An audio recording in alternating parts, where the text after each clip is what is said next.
নতুন একটি মন্ত্রিসভা গঠিত হয়েছে বাংলাদেশ জাতীয়তাবাদী দল বিএনপির নেতৃত্বে। জনাব তারেক রহমান প্রধানমন্ত্রী হিসেবে শপথ নিয়েছেন, তার নেতৃত্বে এই মন্ত্রিসভা নিয়ে আমাদের কিছু পর্যালোচনা রয়েছে।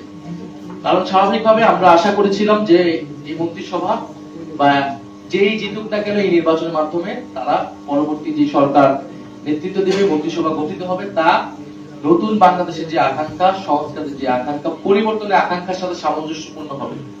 কিন্তু এই মন্ত্রিসভা দেখে আমাদের কাছে কোনোভাবে মনে হয়নি এটি পরিবর্তনের যে আকাঙ্ক্ষা, সেই আকাঙ্ক্ষার সাথে সামঞ্জস্যপূর্ণ। বরং এটি আসলে পুরনো বন্দোবস্তের যে ধারাবাহিকতা, আমরা সেটি দেখতে পাচ্ছি এই মন্ত্রিসভা গঠনের মধ্য দিয়ে। এর কারণগুলো আমরা বলছি।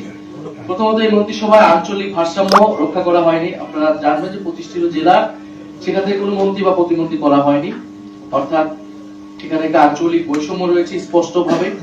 এই মন্ত্রিসভা অন্তর্ভুক্তিমূলক হয়নি এবং প্রতিনিধিত্বশীল হয়নি। সেখানে নারীর অংশগ্রহণ বলেন, ভিন্ন ধর্মাবলম্বী বা ভিন্ন জাতিগোষ্ঠীর অংশগ্রহণ বলেন, সেটা যথেষ্ট পরিমাণ হয়নি। প্রতিনিধি জনগণের সার্বিকভাবে জেলা বলেন, ধর্ম, বর্ণ সব মিলে এটা প্রতিনিধিত্বমূলক বা অন্তর্ভুক্তিমূলক মন্ত্রিসভা হয়নি বলে আমরা মনে করছি। এই মন্ত্রিসভার গড় বয়স প্রায় 60। মন্ত্রিসভায় কিছু তরুণদেরকে সুযোগ দেওয়া হলেও কিন্তু মন্ত্রিসভার গড় বয়স যদি দেখেন সেটা কিন্তু 60। অর্থাৎ আমরা যে তারুণ্য নির্ভর বাংলাদেশের কথা ভেবেছি, তারুণ্য নির্ভর বাংলাদেশের কথা বলেছি, জুলাইয়ে যে তারুণ্য শক্তি বাংলাদেশের পথ দেখিয়েছে, আমরা তার প্রতিফলন এই মন্ত্রিসভায় দেখতে পাইনি।